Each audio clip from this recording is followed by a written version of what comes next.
The biggest financial reset in modern history is already underway, and almost nobody is paying attention. While everyone's distracted by crypto, hype, inflation, and politics, the real shift is happening quietly. Banks, asset managers, and central banks are rewriting the rules of ownership itself using blockchain. It's called tokenization, and it sounds like innovation. Faster settlement, fractional ownership, more efficient markets.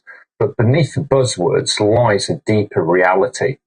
In this video, we'll break down what's really happening behind the scenes, how real-world assets like real estate, bonds, and even your money are being turned into programmable code, and why that should be a concern to everyone. Who controls the code controls the asset. If you're not watching closely, your financial freedom could disappear without warning, without debate, and without your consent. Tokenization is the process of taking real-world assets and converting them into digital records stored on a blockchain. These records represent ownership in physical things like property, shares, or government debt. They can be bought, sold, and transferred in seconds rather than days. The token itself is not the asset. It is a claim, often managed by a custodian or institution. This creates a layer of abstraction. You may not directly own the asset. You may own a programmable promise enforced by code and governed by private systems. This poses real questions about what legal rights you really hold when something goes wrong. For example, in the case of home or land ownership, tokenization could mean holding a digital token rather than a traditional deed. That token might represent a conditional claim governed by platform rules rather than full legal title. Your ability to live in, sell, or use your property could be controlled or restricted by automated code, subject to surveillance, remote enforcement, or compliance triggers outside your control. In this model, ownership becomes access dependent, not absolute, and legal protection is replaced by programmable permissions. BlackRock has launched a tokenized money market fund. Investors receive tokens that represent their share in the fund. Transactions settle instantly and are recorded on a digital ledger. The underlying investment strategy is traditional. What changes is the speed, control, and data visibility. Meanwhile, JP Morgan has built a platform called Onyx. It is already processing real-world lending and payments using tokenized assets. These are private systems that only approved participants can use.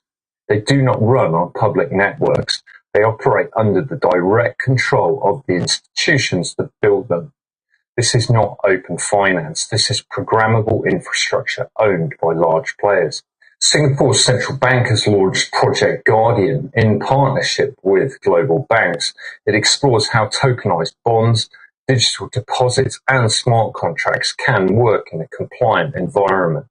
Transactions are executed with full transparency, no paperwork, and near instant settlement. This is presented as efficiency. It is also automation of enforcement. Conditions are built into the asset itself. Payments, ownership, and regulatory checks happen automatically. Once rules are coded into the token, they cannot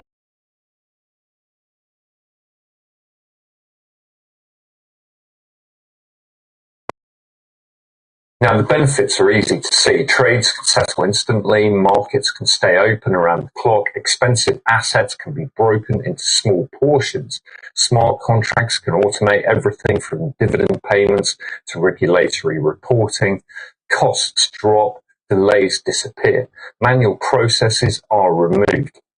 But efficiency here is not neutral. These systems are programmable by design. If a token represents ownership, then that token can be frozen or restricted. So can your access to the asset. Compliance, censorship, and enforcement can all happen at the infrastructure level before anyone has a chance to question it.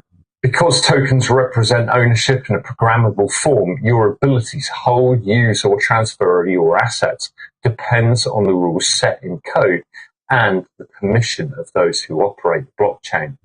Ownership can be revoked or limited remotely without warning. You may find your access restricted based on conditions you did not agree to or cannot change. This is a fundamental shift. Asset ownership becomes conditional, subject to automated rules and gatekeepers. The control that was once exercised through courts or contracts now happens through code. That means who controls the code controls your access to your own wealth. Smart contracts are self-executing digital agreements. They carry out instructions when conditions are met. A payment can be made the moment a bond matures. Ownership can be transferred automatically when a price is received. These contracts operate without human input. They follow rules exactly as written. The blockchain acts as a shared ledger. It records who owns what. It cannot be edited without consensus from the system. This creates trust in the record. But when the system is owned and operated by a private group of institutions, trust is based on access, not openness. Public systems like Bitcoin are permissionless. Tokenized finance being built by banks is permissioned. Only approved parties can use it. You do not get to opt in. You're invited if you meet the criteria. This is not decentralization. It is a more efficient form of centralized control. To integrate these systems into existing finance, banks use global standards for financial messaging. At the same time, central banks are preparing digital versions of national currencies. These CBDCs, central bank digital currencies, combined with tokenized assets, create a system where settlement is instant and every step in every transaction can be automatically monitored and enforced. The enforcement of taxation, regulation, and compliance becomes automatic. There's no human discretion, no appeals process. Rules are coded into the assets and executed in real time. This enables continuous surveillance and control of financial activity at a scale and speed never seen before. The promise of tokenization is to remove middlemen and democratize finance.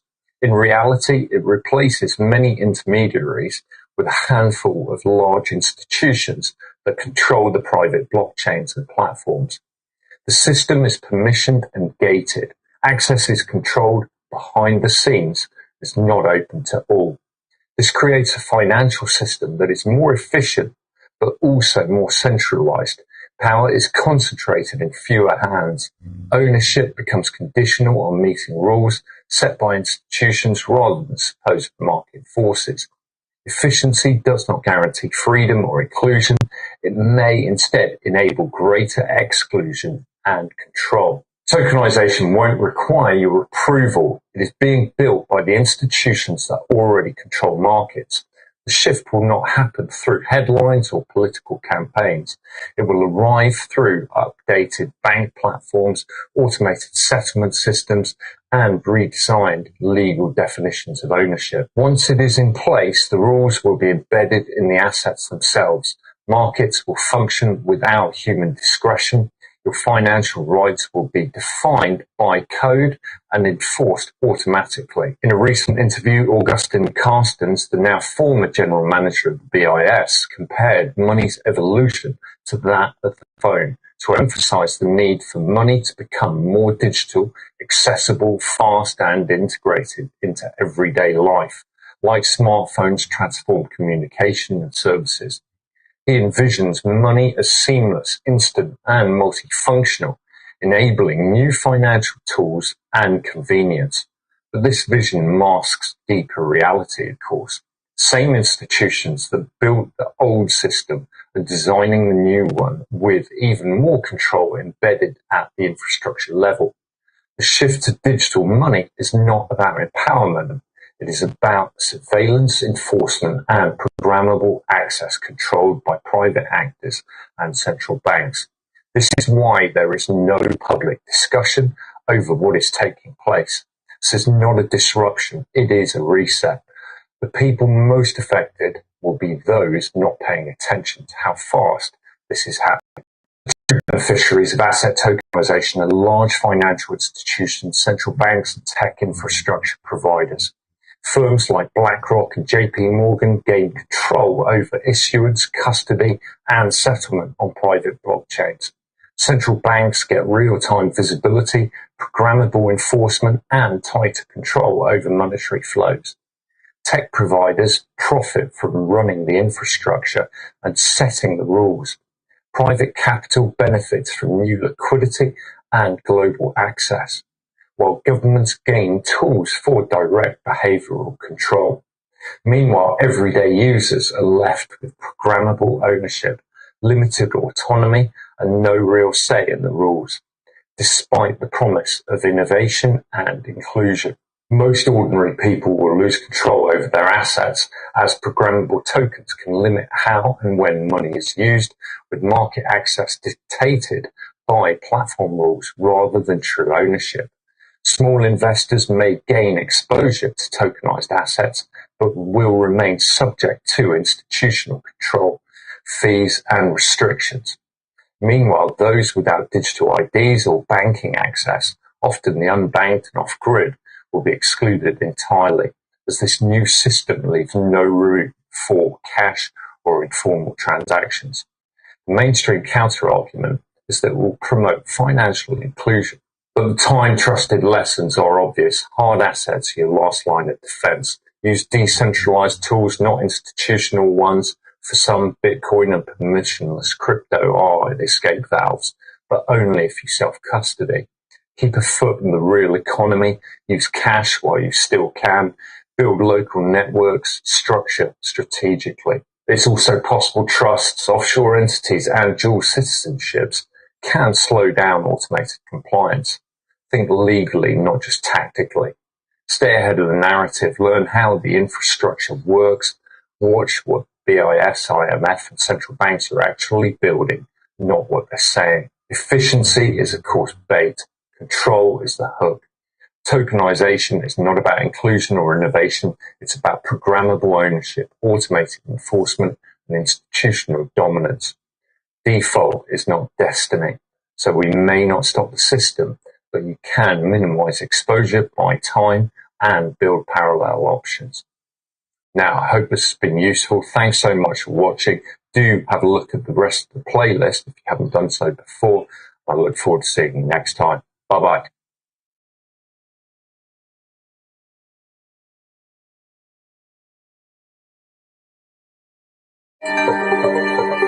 This is a simulation of Pong, the iconic 1970s arcade game where you use this paddle to stop this ball from getting past you. It's a pretty simple game for us humans to learn, and as of quite recently with advancements in AI, computers can learn it too. But today, Pong has a new kind of player, not a computer, nor a human. A cluster of living human brain cells on top of a silicon chip can play Pong. Yep, researchers in a lab taught a tiny clump of neurons to, in a sense, play this video game. But it's more than just a game. Some believe merging biology with computing could upend our approach to artificial intelligence. AI is a massive, often volatile, global market, with people looking all over for a competitive edge. In 2025, private sector companies teamed up to invest more than $500 billion in AI infrastructure alone. But what if the building blocks of that infrastructure include living human brain cells, with the promises and challenges of our own biology? Sounds like sci-fi, right? Well, we're kind of on our way. Science fiction talked about this. I love thinking about the Hollywood stuff, like, are we really computers? Are computers really human? My life has been focused on how can you elicit intelligence from brain cells in a dish.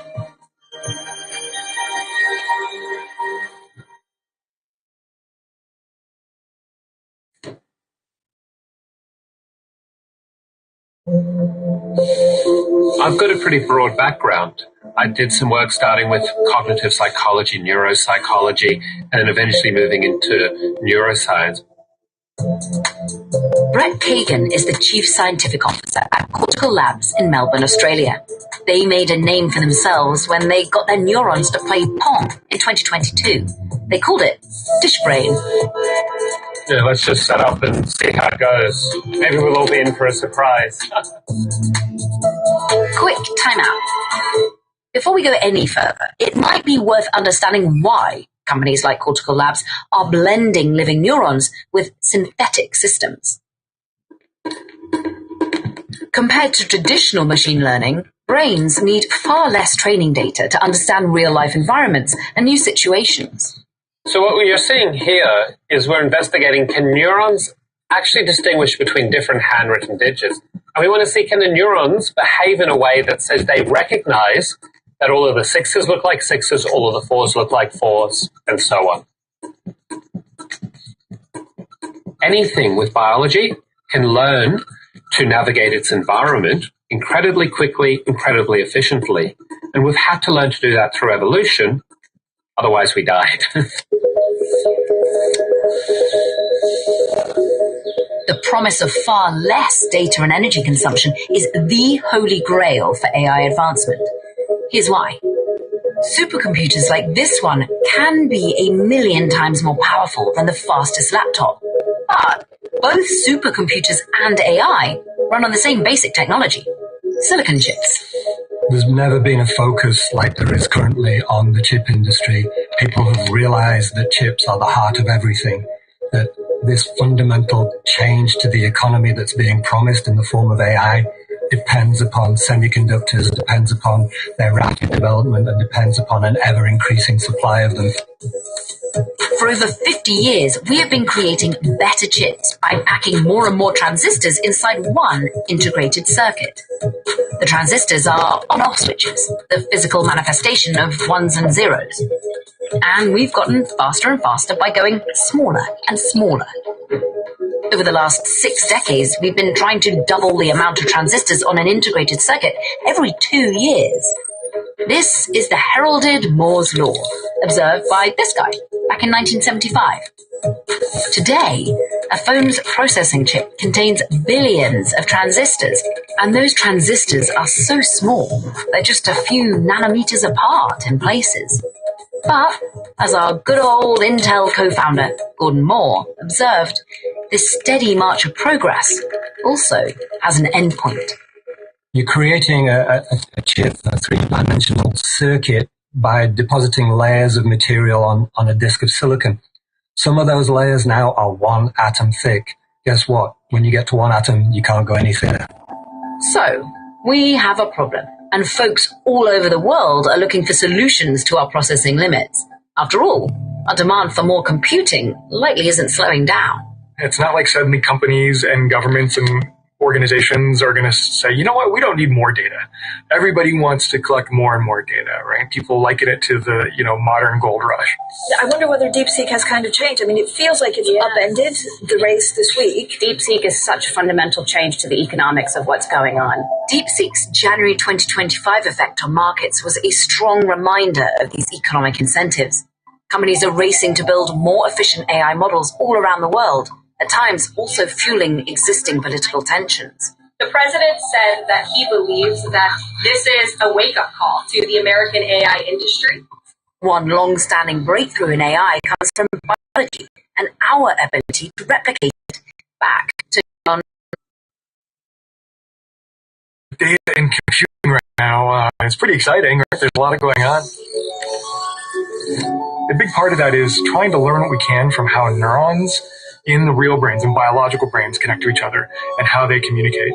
And then seeing if we can take what we've learned about the biology and then hardwire that into artificial systems, into computational systems. That's where sort of these ideas of like artificial neural networks and deep learning came from. And the current status of these artificial neural networks and deep learning is pretty fantastic. But building these AI models and allowing masses of people to use them is costing a lot of energy. Already there are parts of the world where there literally isn't enough power available via the grid to support these giant data centers. By 2034, data centers around the world are expected to consume roughly 1,580 terawatt hours yearly. That is about as much as is used by all of India. To use the words of Jensen Huang, the CEO of NVIDIA, there's $1 trillion of infrastructure out there that needs to be modernized. The old way of doing things just simply doesn't stack up to the needs of modern computing. So neurons might help solve some problems, especially around energy. Our brains are much better and more efficient in similar tasks to AI. For example, a supercomputer must consume up to 40 megawatts of power to function. Our brains run just 20 watts. That's the difference between a couple of LED light bulbs and thousands of homes. Our brains are also powerful, with about 86 billion neurons that form over 100 trillion connections to each other. And with cells, the distinction between hardware and software isn't quite